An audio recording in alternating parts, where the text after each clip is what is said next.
Have you ever taken a nap on a miracle? Well, you have, because you've probably taken a nap on the bare ground and some grass, and everything is a miracle, really. But have you ever witnessed a miracle in real time and then taken a nap on it? That's what I'm doing right now. This rug, it's an instant manifestation, which is the same thing as a miracle, really. It's when you are aligned with the will of God and you allow God to flow through you, and you're completely surrendered, and your thoughts will become things like that. This morning I made a video about the flower of life. You see this rug? I didn't have this rug this morning.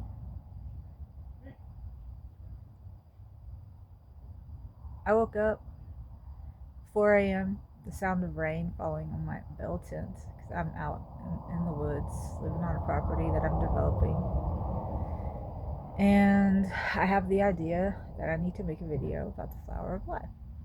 This is what happens every day. I get a message. Okay, I'm told what to speak about. So as I'm getting this download, I turn around and I see that there is water collecting in my tent, because one of the flaps have been left open along the bottom, one of the vents. So I have to scramble, move my books, pull up the rugs. The rugs are soaking wet now. So I don't get to study. I don't get to do my yoga because I spent all morning cleaning up the water. So I decide I need to get some rugs that I can just wipe down, like something plastic, so this does, in case this happens again. So I go to Goodwill. This is what's available at Goodwill. 4 of these rugs with the flower of life on them.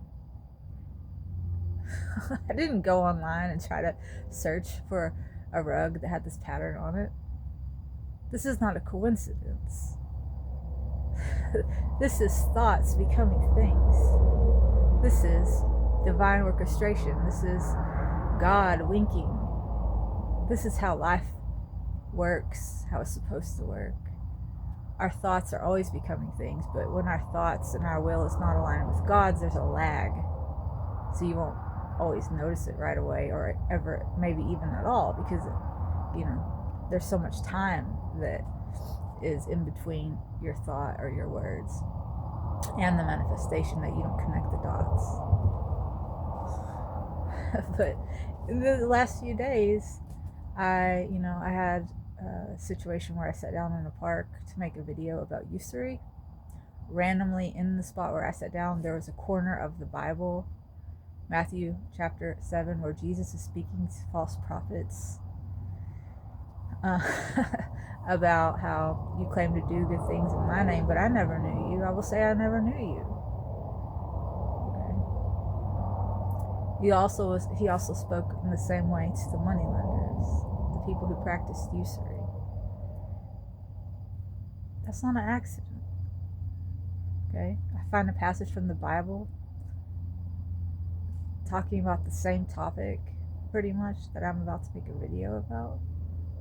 Okay, same day I go to sauna, and I am saying to the guy behind the counter, like, wow, it's really hot out. Like, it's gonna be really hot this summer when I'm outside doing gardening, and I think I'm gonna try to invent a vest that has ice in it, like ice packs. And a complete stranger immediately, standing behind me, says, would you like mine? I turn around. He's pulled up his Amazon receipt on his phone. He shows it to me. $200 vest. He said, I bought this a couple months ago. I'm not going to use it. You can have it. Do you want it? Just like that, I'm provided for. Why? Because I've surrendered. When you are doing God's will, when you're working for God, when you lay it down, you get out of your own way and you get in God's way, you will be provided for. There's nothing you have to create on purpose, really. You have to be intentional about your thoughts, and you want to do good, you want to do right, but you let God tell you what that is, and you let God tell you where to go, what to do, and you do it. And then that way you are a divine creator, because God is divine and you are a creation of God, and you are made in God's image, and therefore you are a creator too, meant to be a conduit for the great creator. This is what we're meant to do. It's meant to be easy. It's meant to be effortless. Okay, but when we want our own way, when we want to be stubborn and selfish, and then our ego, we find a lot of resistance and hardship, right? So life's so magical, you know. I'm amazed every day. I'm just in awe of God's creation.